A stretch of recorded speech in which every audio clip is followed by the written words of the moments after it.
Hello there, good evening and welcome to Lincoln City's pre-match show Matchday Live. The Imps hosting MK Dons at the LNER Stadium, looking to build on Saturday's 2-2 draw with Blackpool. Coming up on tonight's show, we'll hear from the manager Michael Appleton. We'll be speaking live as well to Tom Hopper. We'll also be hearing from Anthony Scully, and of course we'll have the team news for you with Alan Long live from the LNER Stadium at around about 6 o'clock this evening. Gary Hutchinson, as ever, joins me. Gary, we'll get straight to it. Remind us, if we don't already know, what your score prediction was for Saturday. It was 2-2. Yeah, standard behaviour from you these days, getting it right, isn't it? Come on, let's get it out of the way. I didn't put any money on it though, Sam. That's the crying shame. So I don't back myself, unfortunately.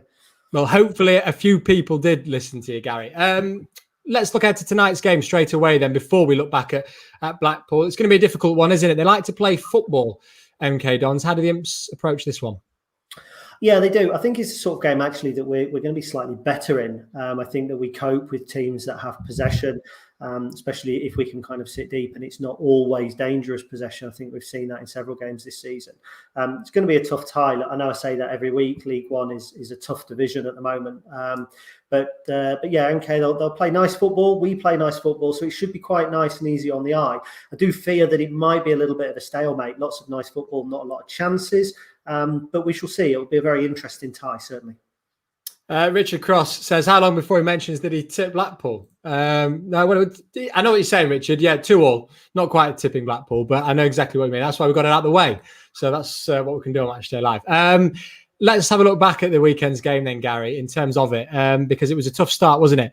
And it's one of those where we weren't quite sure, were we, whether we were going to get off to a quick start or a slow one, depending on that break. And unfortunately, it was the latter.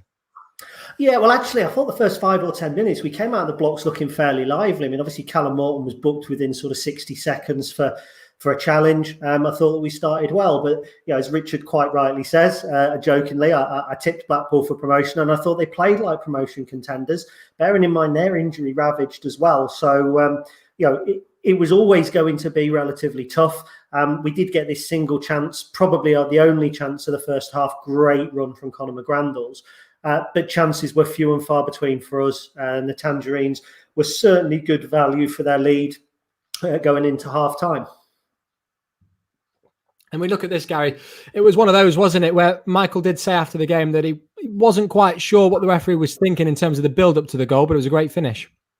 Yeah, it was. There's not a foul there for me. There is a foul here for me, which leads up to the second goal. But football is very subjective, isn't it? And everybody has an opinion. So I felt that they were two very good goals from Blackpool. I don't think defensively there was an awful lot wrong. I appreciate in the first goal with Conor McGrandles on the floor, there is an element of fan base that might say stop play, but it didn't happen. But we showed great character. That header, I think, kind of sparked a real lift in our play. And making 5 substitutions, Michael does it very rarely, and I thought that really paid off as well. And you like the cross here from Harry. Straight away, direct, wasn't it? We're going to be speaking about Anthony Scully shortly. Brilliant finish, but the cross helped. Yeah, I mean, Harry's a player that I've always got a lot of time for, making his 200th appearance as well. It was a quick, direct cross.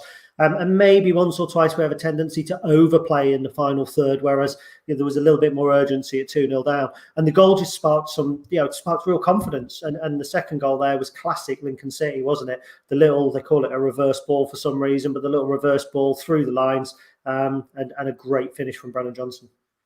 You mentioned character there, Gary. I mean, this is a young squad, isn't it? So how impressive is it that, 2-0 down, not going through the best of form, difficult time with COVID and everything that's come off the back of that, to show that sort of character says a lot about these younger lads, because you'd expect it from some of the older lads, but you don't quite know what you're going to get with some of the younger ones. Yeah, absolutely. I think it showed a huge amount of character. It's a word that's really easy to use when a team kind of turns a performance around. But at 2-0, there was 2 chances for Blackpool that could have made it 3, and 4 blocks, clearance off the line, I seem to remember as well. So we were under the cosh. And if they scored again, they could have gone on and scored, as I say, 4 or 5. But there was never a moment where their heads dropped. It wasn't quite working. The attack in the final third, it broke down, certainly in the first half. But we kept doing what we know works, and it does work. We are a good football team. We've won plenty of games this season. We've put ourselves in winning positions on plenty of occasions. So for those young players, to just keep doing what they were doing. And the subs that came on as well, let's not forget them, who put in a great performance. I thought it did show a lot to be encouraged about over the next 8 games. Certainly did indeed. Right, let's hear from the man that scored the first goal in that comeback then, Anthony Scully. He gave his pre-match thoughts yesterday. The manager said after the game on Saturday, he got what he wanted out of you coming off the bench and proving a point, and he now wants you to do it from the start. How do you go about that? Just, whenever I play, I have to just try and do as best as I can. Obviously to do it from the start. If I get the chance to do it from the start, I will. But as I said, whether I play 1 minute or 90 minutes, I'll try and do my best for the team. And obviously I came on Saturday on the left and I did that. And again, this knack of scoring goals, this knack of getting in the right place at the right time, is that something you've been working on in your time at Lincoln as well? I wouldn't say it's something necessarily that I've changed and worked on. From a kid, I was always scored goals, like from Sunday League football as a young kid, then through West Ham. I've always wanted to score goals, and I was never really an out-and-out number 9. I just was an attacking player who wanted to score goals, and now I've come to Lincoln. I've just carried on my practice and training, finishing and stuff. I always keep on top of that. But yeah, I get in the positions to score goals. And that movement and that instinct of getting into the right place at the right time, how important is that as a striker if you're not a number 9? I think it's very important, because you're not going to score from out of the box all the time. You look at the top players in the world, Ronaldo's, and in order for him to get the 40 goals a season, you don't get them from outside of the box. They're always the ones in the 6-yard box and the little ones in the box. So, it's a lot of perseverance, because there's been many games this year that I've made the box and I haven't got any of them. So you have to keep sticking at it, but goals are coming and hopefully they keep on coming. Yeah, Anthony Scully speaking to BBC Radio Lincolnshire's Rob Makepeace there. The goals are coming, aren't they? He's becoming the Lincolnshire poacher, Gary. 14 strikes, 14 successful strikes so far this season. Yeah, not a bad return, is it? No, it's not a bad return at all. I think he's certainly a very lively player. He does find those little pockets of space. He scored quite a few goals from in and around the 6-yard box as well, which shows a natural poacher's instinct. Where his best position is, I think he's up for some debate. Some might say as long as he's on the pitch, then he can do the job. I'd love to see him as part of a 2-man attack, playing in and around the big man, because I think, as Rob Makepeace touched on there, having that ability to kind of find those little pockets of space to drop in and just to know where to be. And his goal against Oxford was a classic example of that, wasn't it? Right place, right time, edge of the 6-yard area. Does it matter that we don't know what his best position is? Does it matter that he maybe doesn't know what his best position is, or that his manager doesn't? You look at the likes in the Premier League, and he certainly mentioned Cristiano Ronaldo. They're obviously playing in Serie A, but the likes of Phil Foden, Marcus Rashford, Jadon Sancho, they're fluid players. We don't necessarily know whether they're better on the wing or better as number 9s, but we don't necessarily need to know that. Is that the same case with Anthony here in League One? Potentially. I think it's a hard call to make, because I think when you're a manager in the vein that Michael Appleton is, we're very process based. We have a real structure to our build-up play, and every player knows and understands their roles. And I think in that instance, it can be hard for a player to then define himself to be able to define himself as a particular role. But the fact is, Anthony Scully scores goals, and the point of football and to win football matches is to score goals. So you want him in and around the team. I think the lack of definition is probably the reason behind him not starting as many games. We know Morgan Rogers is a winger. We know Tom Hopper is a centre forward. So I think that at the moment, Anthony Scully is finding that he's filling in. Whether he will define his role over the coming weeks or months remains to be seen. Do you expect him to start tonight then, Gary? I think there's an outside possibility. I think that Michael has certainly alluded to the fact that he did enough to impress himself on the first team. Who do you drop out of the forward line? You probably wouldn't want to drop Brennan Johnson. Morgan Rogers, EFL Young Player of the Month, he's going to play. Callum Morton will almost certainly play as well. So unless there's a reshuffle either tactically or in terms of dropping somebody back into midfield, it might be tough for Anthony Scully to start. But he certainly made a good case. Certainly has indeed. Right, let's hear from the manager then, Michael Appleton. This was his pre-match thoughts yesterday. A few sore bodies, as you can imagine, because obviously not training for a couple of weeks, it takes it out of you, whether that's physically or mentally. A few of the players were very, very tired after the game, and we're going to have to be very, very careful with them today. I said before the game that I'd try and manage the group as best I possibly can. I did say I'd probably use almost substitutions, and that's how it worked out, and it'll probably be the same again tomorrow night at some stage. MK Dons known as a possession-based team. Do you think your team and your style of play suits coming up against those type of teams than someone like Gillingham who's more direct?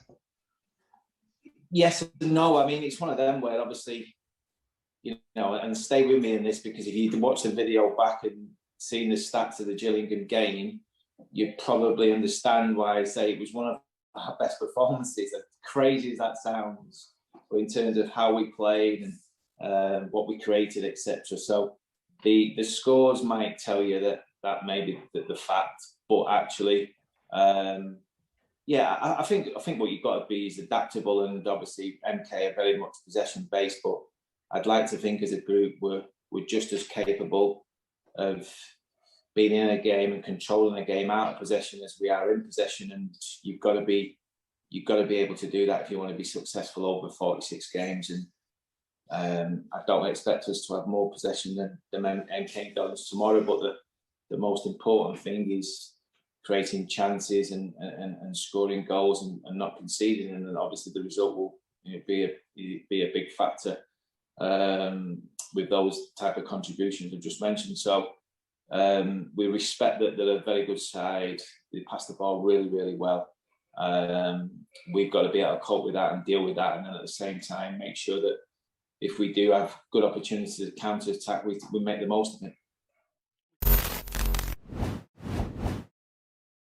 it. Team news coming live from the LNER Stadium very shortly. In the meantime, Gary, were you surprised to hear Michael mention that actually that performance against Gillingham from a stats point of view was actually one of the better ones since the turn of the year? Yes, because I think that football is very much results based, and fans, when they see a result like a 3-0 defeat at home, not interested in the stats because there's only the one stat that matters. And then on the hand that I know sometimes when you do analyse the stats and you do look at certain performances, actually there can be some quite surprising outcomes. I remember when I first looked at the stats from our 3-0 defeat against Colchester the day that we secured the League Two title. People understood that we were woeful that day, and in actual fact, we looked very good on paper. So, I think from a coaching point of view, you can take solace when the stats are in your favour and the results are not, because it means that your processes are right and you're doing things the right way. But sadly, a lot of fans actually are not that interested in stats, which is a shame because I love them. I'm a big stats man. Good stuff, Gary. Right, it is just about 6 o'clock, which means we can go live to the LNER Stadium and hear from Alan Long, who has today's Lincoln City starting 11. Yeah, thank you, Sam. Welcome to Pitchside on a chilly but sunny evening here at the LNER Stadium.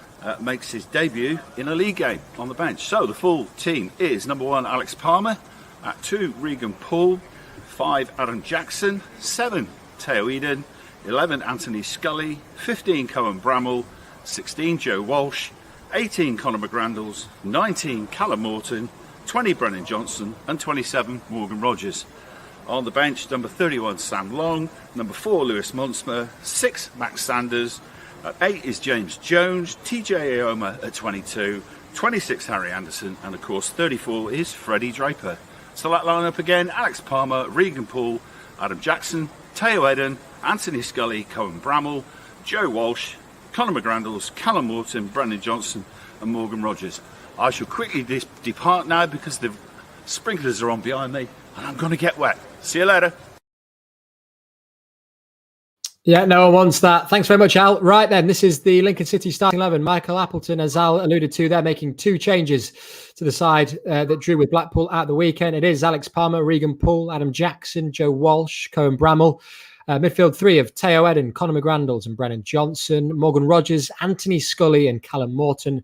The front starting lineup. It is then Long, Monsma, Sanders, Jones, Ioma, Anderson and Freddie Draper in for the side for the first time this season in the league. So his first bench appearance, if you like, so far this season. Massive night for Freddie Draper. We'll be talking about him later on in the show. We'll also be talking live to Tom Hopper very shortly. In the meantime, Gary, I will start with Joe Walsh, who's in for Lewis Monsma. Yeah, it's not a huge surprise, I think, that Joe comes into the side. It was merely a question of who's going to partner him. I thought when he came on, he looked very assured. It was great to see him get 45 minutes under his belt. I think, as we said on Saturday, he brings a real balance to the back four as well, having that natural left footer on the left side. Very, very calm in possession. Get the impression he's more of what I might call as a defender's defender. He's very good at the aerial duels. He's very good at the tackles. He's very good positionally.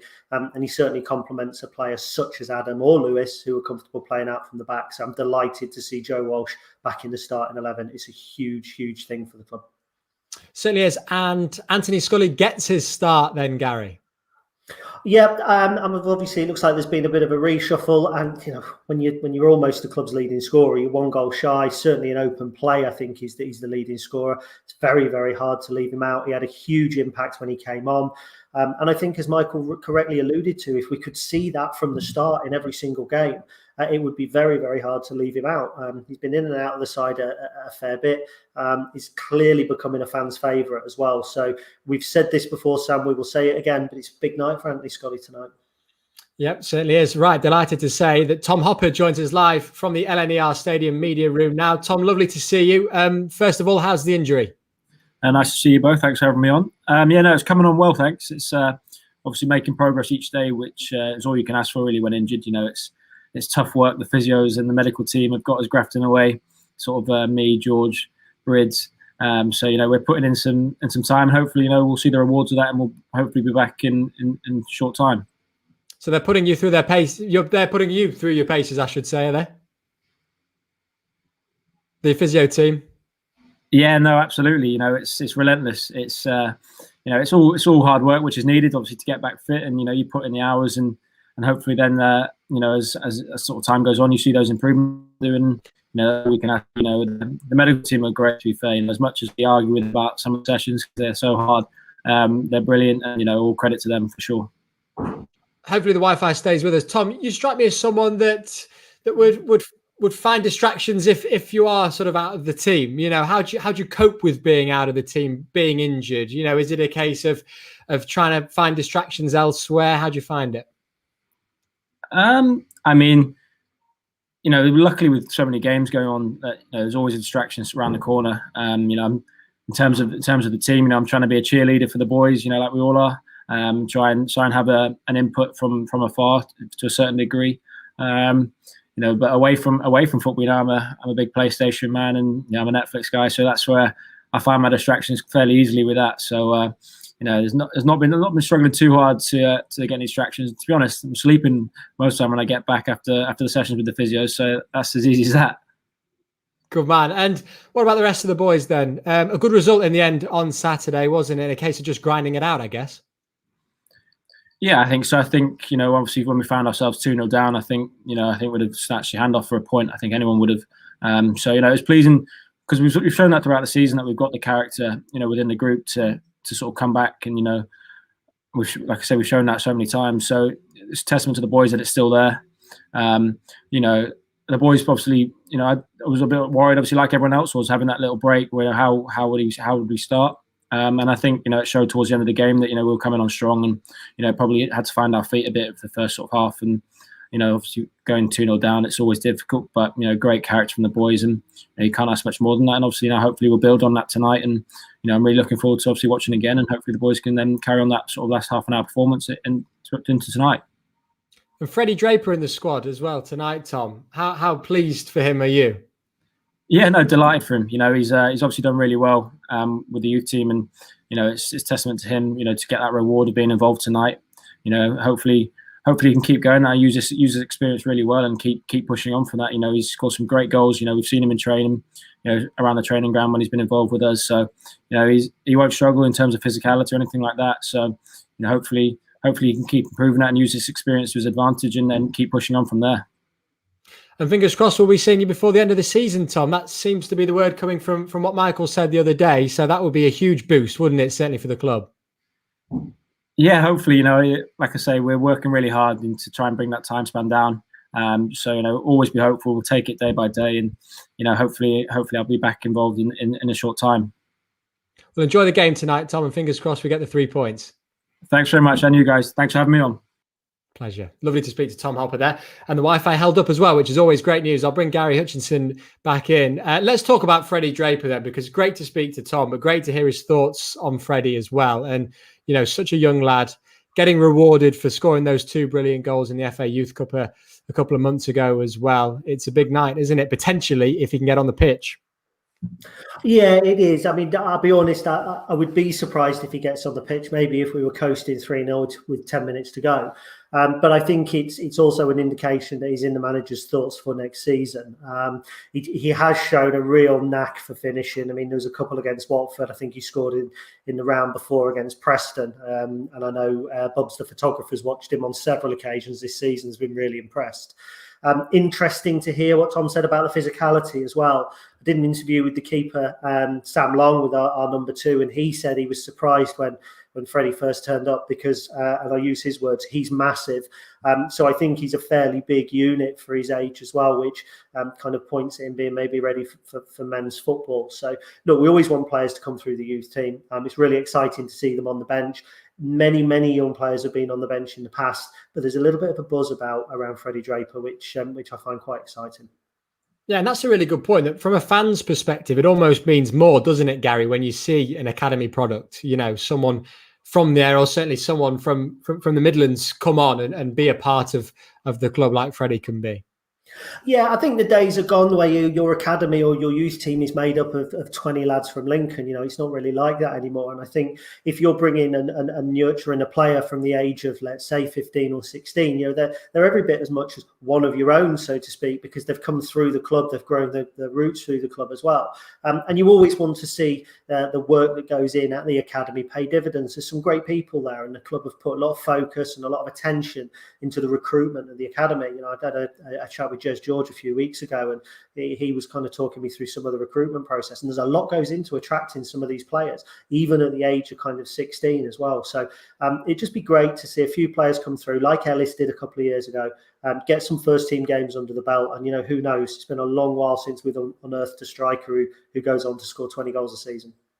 Could be very interesting indeed. Let's run you through the Lincoln City starting 11 once more. Then, if you're just joining us, Michael Appleton making a couple of changes to the side that drew with Blackpool at the weekend. Alex Palmer's in goal. It's a back 4 of Regan Poole, Adam Jackson. Joe Walsh comes into the side, replacing Lewis Monsmer tonight. Cohen Bramall keeps his place left back. It is then Teo Eden, Conor McGrandles, and Brennan Johnson in midfield. Morgan Rogers, Anthony Scully, and Callum Morton as well. Long, the aforementioned Monsmer, Sanders, Jones, Ioma, Anderson, and Draper.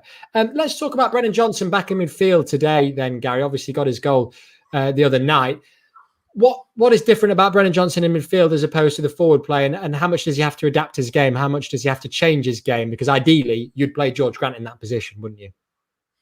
Yeah, ideally you would. I certainly think, and this isn't saying he doesn't work hard, but I certainly think you have to work much harder when you're in the midfield than you probably do out on the right wing. I think on the right wing, yes, you have to track back and help out your fullback, but there's going to be an awful lot of pressure on Brennan to do lots and lots of running. I think he's actually probably a central midfielder by trade, or certainly in his early years, so he should be comfortable playing there. I think if I had one concern tonight, I'm always honest, I don't want to be negative. I would look at that midfield and just think, if it clicks, it's very, very good. Teo Eden is a very, very good player. Obviously, I'm a huge fan of Brennan Johnson. He's got real danger with his right foot. But it's just going to be interesting to see how that dynamic works. In the past, I haven't been convinced when Johnson's been in midfield and Morgan Rogers has been on the flank. But I would like to be proven wrong today. Right then, let's have a look at what happened when the two sides met earlier on in the season at Stadium MK. This is the best of the action.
Yeah, brilliant result for the Imps that day, wasn't it? Hopefully more of the same this evening. And Gary, we probably should have shown that that goal montage before we had Tom Hopper coming on the show, because it was some header. It was good, yeah. He's picking himself a nice little position in the 6-yard box. I think MK Dons fans might have liked to have seen the keeper do a little bit better with it. But I'd point to Harry Anderson down the wing, just as he did on Saturday against Blackpool there, showing the perseverance to get away from being tugged back and deliver a good cross as well. I'd be really keen to see him get back to full fitness, because I think he's still got a big role to play for this football club. Interesting watching those highlights, isn't it? Because of course it was in front of an empty stadium. Because of course now that MK Dons game that happened a few years ago with 5K to MK is the one that's synonymous with Lincoln City and Lincoln City fans. I mean, memories of this one, Gary, because it feels like a long time ago, doesn't it? But the atmosphere alone was quite incredible. I think we've done well to get nearly half an hour into the show and not mention it, because it's almost inevitable. It was a phenomenal afternoon. It seems like a lifetime ago now, but I remember it was right behind the goal, and it was obviously the day that we won the title. I know it wasn't technically the day that we won the title. I came back from Milton Keynes that day just thinking, that's it. We're a League One side, which gives me goosebumps right now. But football moves on. It stands still for no man, and a win tonight would be equally as important in our playoff push as that was in our title push back in 2019. Yeah, and certainly would. And hopefully, Gary, days like this that we're looking at, they're not too far away in terms of next season. Just desperate for it. Absolutely desperate for it. I mean, seeing crowds in football now just feels alien. And I'd give an awful lot of money to be able to go back there and bear witness to Bruno's goal again, because there is no feeling like it, no feeling in the world. Certainly so. Right, delighted to say that Liam Connolly from the MK1 podcast joins us now. Liam, lovely to see you. Apologies for making you relive that. We'll talk about matches from this season, because your side are going through a pretty good run of form, aren't they? 1 defeat in 6. How would you summarise it? Yeah, I mean, the start of the season is difficult. Moved to a team transition. A lot of the players that we had weren't really suiting the system. As you saw from the highlights of the previous game this season, Bailey Cargill has moved on. Many of us have moved on. Of course, Regan Paul's joined yourselves. But yeah, since turn of year, we've been excellent. Been a playoff team in terms of the form table. And it's been good to see the team transition well. The likes of Matt O'Reilly coming in, Harry Darling coming in, amongst other players who have really shone. And it bodes well for next season. Hopefully we can get the recruitment right. Talk to us about possession then, because this is quite an incredible stat. And tell me if I'm wrong, 3rd best possession stats in Europe. That's quite something. Yeah, only Barcelona and Man City average more possession than us per game. It's kind of our philosophy, really. It's part of the MK way, as people like to call it, high possession attacking football. Some people argue that it doesn't have too much of a purpose sometimes. So the Gillingham goal, of course, we set a British record for 56 passes before Will Griggs slotted it in. Some people said it lacked purpose, and only like 4 or 5 passes actually mattered. But I think they just don't really understand what goes into it. And Russell Martin has been working on this for a long time, and this first season has had its bumps for sure. And it's very early days, and we're looking forward to what we're doing under him. Yeah, there was that press conference from Russell Martin, wasn't it? Was it about a month ago, 6 weeks ago, where you were going through a bad run of form, but he could see, couldn't he? He looked at the stats. He could see what was happening, that he said that something quite special is happening if you give me time. Obviously, the club have given him time. You mentioned that 56 pass goal as well. Testament to Russell, I guess. Yeah, in our chats with him, we asked him about how much he uses data and how much the team uses data, and it's very prevalent. He's got his philosophies in place, and he wants the time to do it. And the chairman, by the sounds of it, is willing to give him the time. Of course, there's talks of a new contract, perhaps, which I'm sure all of us MK Dons fans will welcome. But hey, he's been linked with other clubs over this season, and it'll be next season as well, I'm sure, as the team progresses even further. And as I said, hopefully at the table. I think we've got your starting 11, Liam. Don't know if you've had a chance to see it. I have. Now. Is this the first time you're seeing it? And if it is, what are your thoughts? I had a little brief look before I came on. Fairly similar to what I thought. The back with Fisher in goal on the back three of Lewington, Jules and Harry Darling. They've been pretty prominent. They played against Ipswich and didn't allow a shot on target at all to the Ipswich side. So it's only right that they started. 2 changes from that game. Sorry, just one change. Sorry, Matty Saranola coming in for Dan Harvey. Bit surprised by that. Dan Harvey's played really well the past couple of games, but Matty has shown his form previously. He's had like 4 or 5 assists in the past few games he's been playing, so he can create a bit more. And we did see a pretty promising side from him in the last game, and he came on as a sub for Dan. Would like to see Charlie Brown maybe come in for Will Grigg up front, but Will Grigg's a proven goal scorer, and I'm sure if he gets a chance, he'll be able to put them away. But apart from that, it's fairly similar to what we usually see. Tell you what, Gary, it's a strong team on paper, isn't it? When you look at that starting 11. It is, yeah, it is a strong team on paper, and obviously I spoke to Liam a little bit earlier in the week, and we were rattling off some of the players, and it's not only impressive in terms of some of the senior pros, but also some of the young players that are coming through. I mean, Jordan Houghton, for instance, is a player who I've always admired, who apparently can't now get in the side as well. So I'm quite interested though, Liam, because we spoke a little bit about Charlie Brown, and look, he's on the bench at the moment. He probably isn't going to get a lot of football until maybe next season, but just tell me a little bit about him, because I mean he's a player that I was quite excited about when I saw that he was available in the summer. Yeah, I think we all are excited about him. He's a young player, and whenever we've seen him come off the bench, he's shown us more and more every single game. So the clear progression and the process has really been shown by him. And we were kind of hoping to start this game.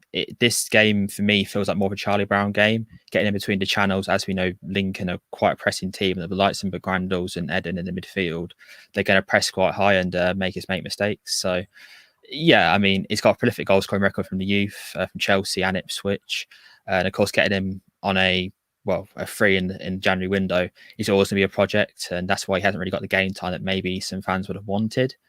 But, hey, I mean, if he comes on tonight, expect to see a very energetic player who wants to take most of his opportunity, and ultimately is playing for his starting spot next season, a team where he's the only contracted striker going into next season.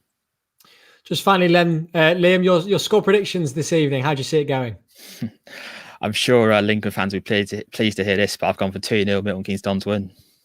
Well, you're allowed to do that. That's why you're on the show as an MK Dons fan. Liam, really appreciate your time. Just quickly, where can Lincoln City fans follow you for all the MK Dons news if they want that? Yes, so social media wise, it's MK1 Podcast, and on your preferred podcast platform, it's exactly the same. There you go. Much appreciated.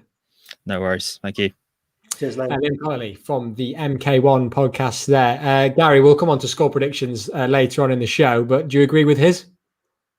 No, I don't. I was on his podcast. I've got a markedly different score prediction tonight to his, but I'll save that for the end of the show. Good stuff. Let's just talk about MK Dons then, Gary, between us, because obviously we've had, we've taken some of their players, haven't we? We've taken some of their good players. I didn't get a chance to put that to Liam, but actually, they can prove that they can produce quite the talent. Yeah, I mean, obviously it was a discussion I had with him last week, and we spoke particularly about Joe Walsh, who is a player that they really wanted to see stay at the club. He felt that Conor McGrandles had been given too much to do in the Milton Keynes side. He was expected to be defensive midfielder, attacking midfielder, scoring, assisting. And I think that we've benefited from giving him a little bit more purpose and direction in the final third rather than the defensive third. And as for Regan Poole, again, they see him more as a right-sided centre-back, and he hadn't been given his time on right-back. So they're 3 good players, but I think it was kind of a case of one man's trash is another man's treasure, because I think Russell Martin knew what he wanted to do. He clearly does. He clearly has a plan and a set way of playing, and he felt perhaps those 3 players either didn't fit into that or needed to move on to allow him space to bring some players in. He's certainly developing a good young side there. We talk about possession, and a lot of importance can be put on possession quite wrongly, because you have got to have possession with purpose. But I think that MK Dons over the last 6 months have proven that actually they have possession with purpose, and they've certainly got a plan going forward. It will be interesting to see where they go in the summer, because as Liam said, 1 contracted striker next season. I don't think they'll sign Will Grigg, and Cameron Jerome will probably move on, so it'll be a big summer for them. Let's revert back to our starting 11 then, because if you're only just joining us, Michael Appleton making a couple of changes. Palmer, Poole, Jackson, Walsh, Bramall, Eden, McGrandles, Johnson, Rogers, Scully and Morton. Any of those in particular, Gary, that you'd like to focus on? Obviously, we've mentioned Joe Walsh before coming in for Lewis Monsma. We've mentioned Brennan Johnson in midfield. And we've mentioned Freddie Draper, who's on the bench as well. Brilliant night for the youngster too. I guess, looking at that bench, it's great to see, isn't it? 7 people on it.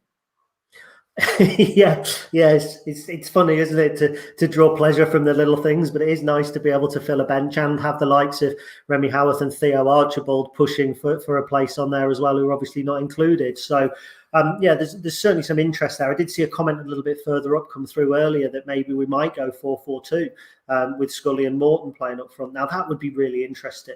And that would be something that I would actually be a big fan of, because I think Anthony Scully's best position is playing as part of a two-man attack. And the other point I would pick up on there is I'd just like to mention Cohen Bramall, because I think Cohen had a really tough start to his Lincoln City career. I think he's always showed great attacking intent, but I think once or twice defensively he looked a little bit naive. He seems to have settled in very nicely now. And whilst I still don't think we'll see the best of him until we kick off next season, and he's had that long spell, I think he looked better on Saturday for having the time off, or maybe the time just understanding and taking some of the training patterns in. So, quite excited to see where Cohen Bramall goes from here on. Another big night of League One fixtures, isn't it, Gary? Where shall we start then? Wimbledon versus Ipswich. From a playoff perspective, we're all backing Wimbledon this evening, I guess, but Paul Cook's got them playing again, hasn't he?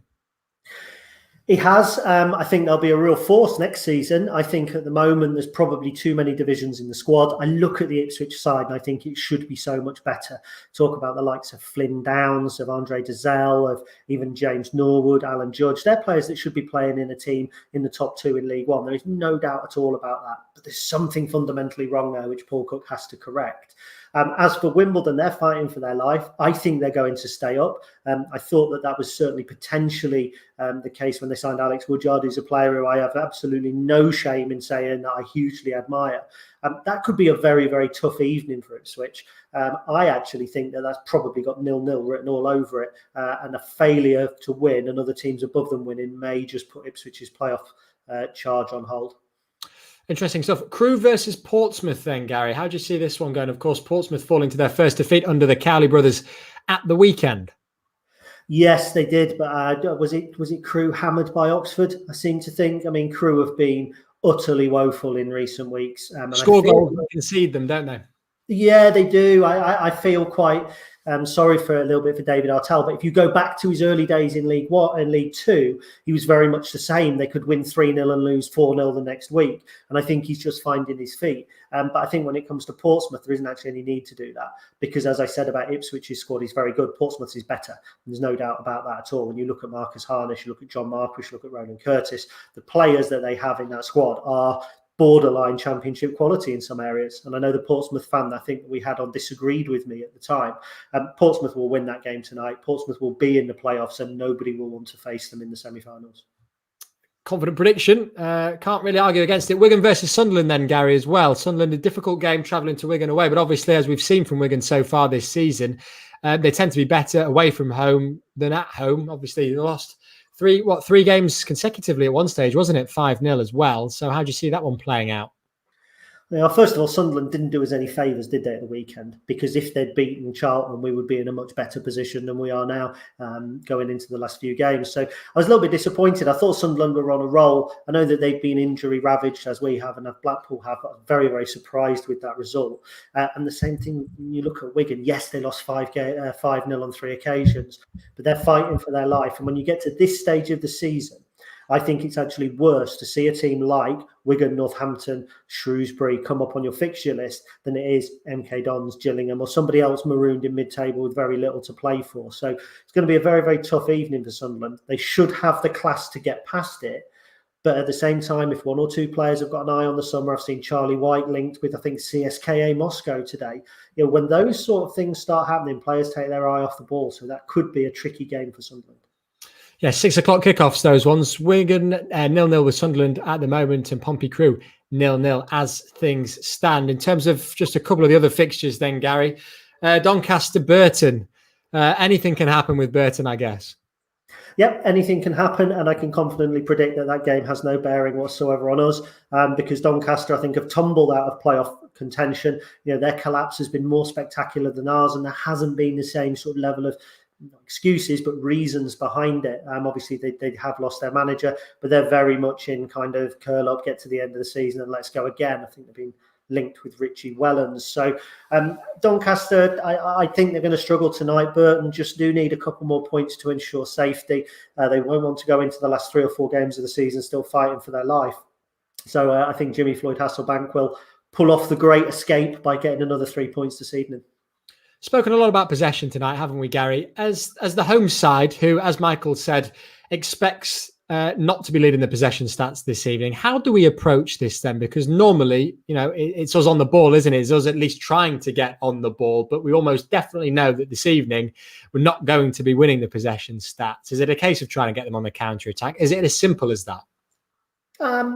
I don't think it's entirely as simple as that. I mean, you're quite right. Yes, we do have to counter, but that would suggest that a lot of their possession is going to be in our defensive half, and I'm not sure that's always the case. I think MK are not going to commit men forward with their possession. I mean, remember, this is a team that have got very little to play for, so for them it is going to be about retaining it in areas of the field where maybe there are not so many gaps in behind. I think not having a crowd in actually helps Michael Appleton tonight, because I think if you've got 10,000 or 9,000 in Sinsel Bank and you've got MK Dons knocking balls about in their own half, there's that element of urgency. We're trying to force the issue, get on the ball. Whereas I think when it's in a silent stadium, there's a little bit more of we can exercise a little bit of caution as well. We have to wait for our chances. We also have to, I think, utilize some of our pace. I think when we get the ball, we have to make sure that we deal with it very sensibly. If MK are having a lot of possession, we get it and then turn it over straight away back to them.